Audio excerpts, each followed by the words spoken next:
Hey folks, welcome to another episode of TMR TV, the home of hard country southern blues-based rock and roll. On this week's show, we've got fabulous new music from the likes of FM from Vega, as well as a rather charming interview from this guy.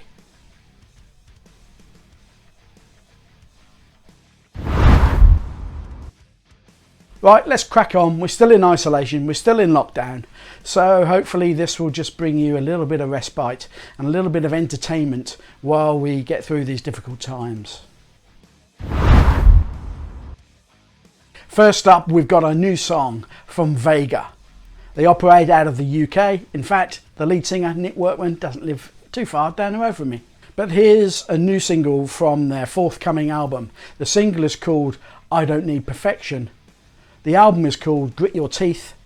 It will be out on Frontiers Records around the 12th of June, I think. So enjoy this, then get your pre-orders in and support new music.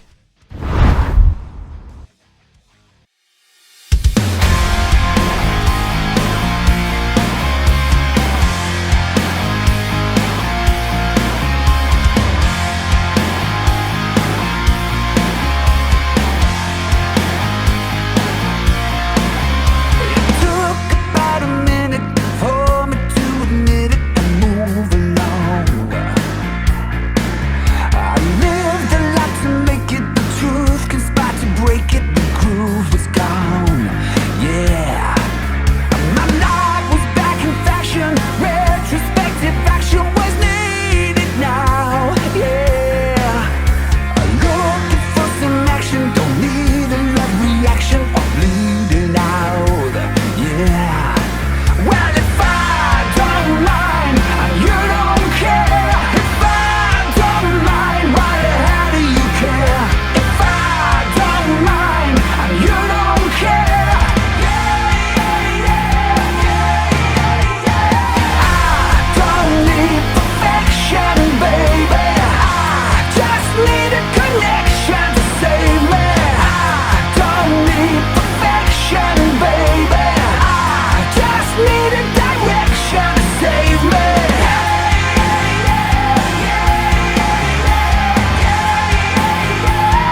Good stuff. Well, here we are, TMR TV interview time again, and you will see over that way on my screen anyway. I don't know if it's going to be on your screen.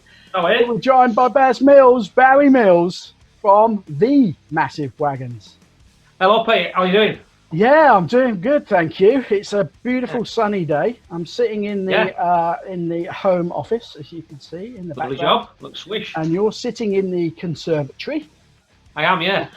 With full family life going on around you, so we're not catching you in any remote studio, any back of the van rock and roll venue. We're locked in, isolation at home. Yeah. Watching children's television 24 hours a day. Is that irrespective of whether there was isolation or not? Of course. I don't have any kids. I just watch children's television.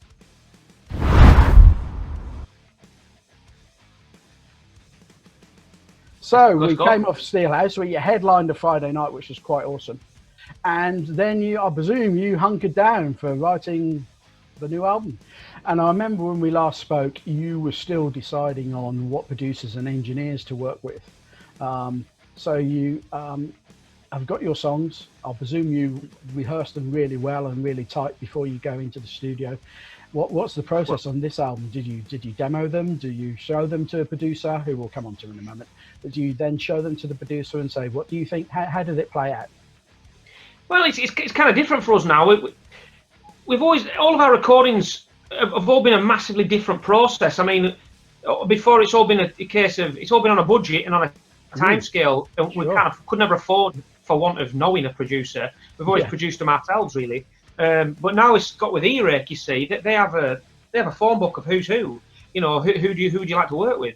You know, so what we had to do for this album was we just got some professional demos made to send to producers. E-Rake sent them to producers to see who was interested, who came back. I like these guys. You know, I'd like to do this. So then you're left with maybe two or three. I don't know, and you just have to make a decision. You know. Wow. And they take the songs and they listen to the demos and that's the start of the process for them. You then meet them in the studio for the first time, and they're already aware of your songs and ideas of where they want them to go, and then you just start a big discussion. You know, you talk to them about your music, and what we had to do, which was brilliant, was we were lucky because where we rehearsed, did a huge practice room. We played the songs live for the producers, and he said, "I want you to play all your songs for me, because I'm going to hear them with fresh ears," you see. And he's there with the notepads, writing stuff down. I like that drum part. And we got to the end of the song, and they'd say, "Right, I want you to do this. Why don't you try this? And you try singing it like that. Leave them words out." And then it's just development as you go. It's like final development before you go into the actual recording process. You know, you're getting them absolutely spot on, so we all know what we're doing, and we're all happy with them. Yeah. And it's just as refreshing. It's just great to be able to do that. And then there's two sets of ears and ideas and stuff. You know, it's just brilliant. So you go into that process thinking you've got a cracking set of songs, and then they're building on it and adding to it, and I'm presuming adding value to it. You're going, totally. Well, that sounds really cool. We wouldn't have thought. Yeah, it's good. Awesome. So this is sounding great. I mean, this is where you want to be as a musician, isn't it? And in the rock and roll band, you know, to have a decent budget behind you, a choice of producers, seeing who. So did you have a short list, and then you chose? You know, well, it was definitely a conversation between us all. I mean, I suppose ultimately the decision came, the choice came down to us. I mean, we made the ultimate choice in the end. But you know, we took words of wisdom and advice from E-Rake and from other people. I mean, they talked to, I think Dan Hawkins from The Darkness was on the table. I'd love to work with Dan Hawkins. Rock and roll band. What's not to like about The Darkness? The guy produces their music, he has his own studio. I think he was away on tour and he couldn't manage to do it. There was a guy that worked with Status Quo. I apologise, his name escapes me. Another great guy that didn't work out for some reason. We ended up going with a guy called Chris Clancy and a guy called Colin Richardson, who did the Crows album. The proof's in the pudding there. Colin Richardson has worked with the who's who of big bands in the world. I mean, the guy's worked with Slipknot. I don't really need to say any other bands, but that's as big as it gets, you know. And you name them.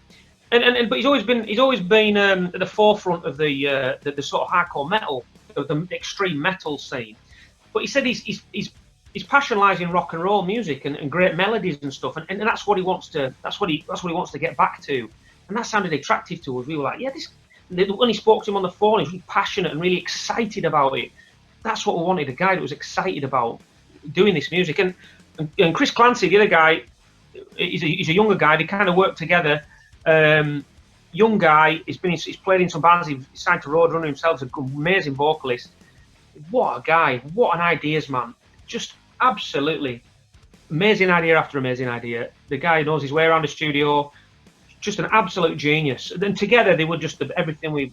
The right decision. Totally the right decision made. Completely, yeah. So glad we went with those guys. Yeah. What was Colin's approach then? Was it like a Rick Rubin sort of, I'll drop by every month or so and see how you're doing, or was he hands-on in the studio? What was it like?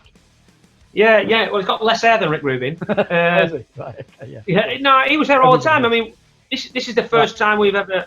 This is the first time we've ever been able to stay at the studio as well. We lived in, you know. Okay. Which was a massive change for us. As soon when the recording day was over, the Colin and Chris would go, and we could make full use of the practice room, polishing songs, rewriting things for another 2 or 3 hours on the day, you know, and that was invaluable. But Colin is just a really great guy to have around. He really motivates you. He's just a fountain of information, of knowledge. It sounds ridiculous, of great stories, and he's a really good guy. And he somehow brings the best out in you. And you trust everything he's got. Just trust his opinion. Once you trust somebody's opinion like that once or twice, and you see the benefits of what you're doing, you just automatically trust them all the time. Hang on. We want tales of artist hissy fits and you storming off saying, I'm not going to do that. What the hell is the producer doing with my life, my career? He's ruining me. But no, it all went great. Yeah, it was good. I mean, I'm one of these people. I'm not a producer, so who the hell am I to tell him it's a bad idea? You know what I mean? I don't know. Yeah, but you know, we tested the water with them. You know, if we didn't like something, we would say, I don't like that, or can we change it? I mean, there's a song on the album called Hero. We changed it around a bit. We changed the chorus, nearly got rid of the chorus, nearly put a completely different chorus in. We recorded it and got it back and listened to it, and I wasn't happy with it. I was like, I don't like this chorus. I just don't think it's right. So fair enough. They went back and we redid it and re-recorded it, and wow. They held their hands up and said, you know, I think you're right. I think it's better the way it was, and it's worked out one of the best tracks on the album without a doubt. And so, to have the freedom to be able to do that, not worry about the clock, not worrying about whether it's an extra day in the studio, but to be able to just get it right as an art, as a musician. Totally. That must be a great feeling. It is a great feeling. Yeah, it's confidence. It just gives you confidence. Yeah, it's just like nothing we've experienced before. It's just such a different process to having a massive budget constraint. You got no money. You can only book days in the studio when you can afford to have time off work. So you get 2 days here, 2 days there. You know, things have to be done there and then, and they have to be done right the first time. You haven't got days to agonise over things. Whereas in the studio this time, we spent a day deciding what cabinets to use for the guitars. You know, what microphone are you going to? We have 5 microphones. Let's try them all. Let's spend 6 hours trying microphones. Find out what suits your voice best. Wow. All the other times it's been here's a microphone. That's it. Yes. You know, because that's time and money. It's it's just amazing. It's a different process altogether. It's great.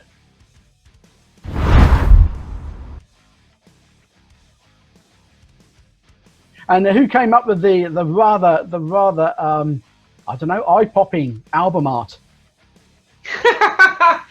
We have never been a band that we're all about the music and art. The artwork for things has always followed a close last, if you like. It's always been a last-minute thing. And no matter how hard we try and get these things sorted early on, we're terrible. We can't make our minds up. We can't agree. Right. We had so much going on, so many options on the table, and then that I don't know where that idea came from. The guy with the TV on his head, I don't know. I think it was just something. I think Bowser saw an image somewhere saying, "What about this? This is cool." And I was like, "I like that. What variation on that?" Yeah. And then the bright yellow was like nothing we've done before. It's kind of plain and striking.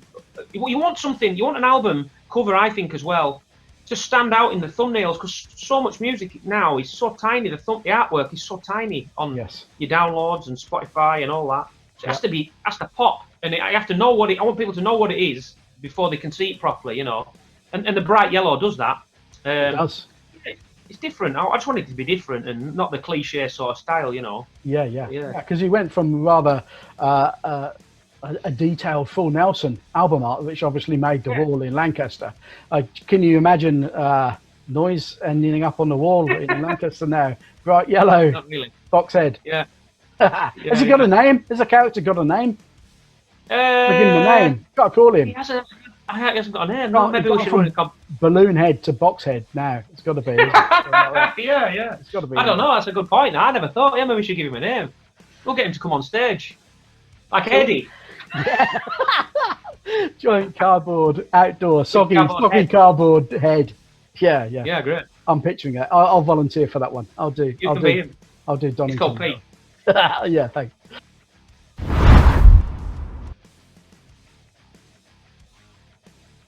We can't wait for the new album. The new album happens to be out on my birthday, so I do remember the date. Right. So 17th of July. Must be a Friday, so I'll be. I might listen to it. I'll have to see when I might be otherwise engaged. We'll see. Good stuff. We'll be watching the charts with interest. Not that that's a judgment of quality or fun, but whatever, you know. Always great to do. Great to do. Yeah. So keep safe. We'll catch you real soon. See you later. We've been talking to Baz Mills. This has been TMR TV. We'll catch you real soon.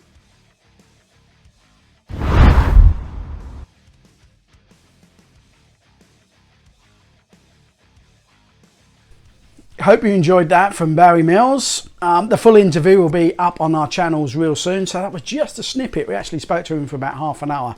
All things Massive Wagons, the new album, the tours, the artwork, the production values. So don't forget to subscribe if you are watching on YouTube. Hit the notification button as well. It's the little bell symbol, ding ding. I don't know why they use a bell notification, I suppose, like a desk in the hotel. Okay, I'll stop. Hit the notification so you get notifications of when we post up a new show. If you're watching on Facebook, then please get involved in our Facebook group. It's all in the descriptions below, irrespective of what platform you're watching on. Okay, that's the end of another show. 30 minutes of awesome good times. Hope you enjoyed it. We're going to leave you with a band that are a veteran of the UK melodic rock scene. They are a band called FM. They too have a new album coming out. It's called Synchronised and it's out on the 22nd of May, so not too long at all. This is their current single release. It's called Superstar. I've been Peter Keevil. This has been TMR TV. We hope to see you real soon.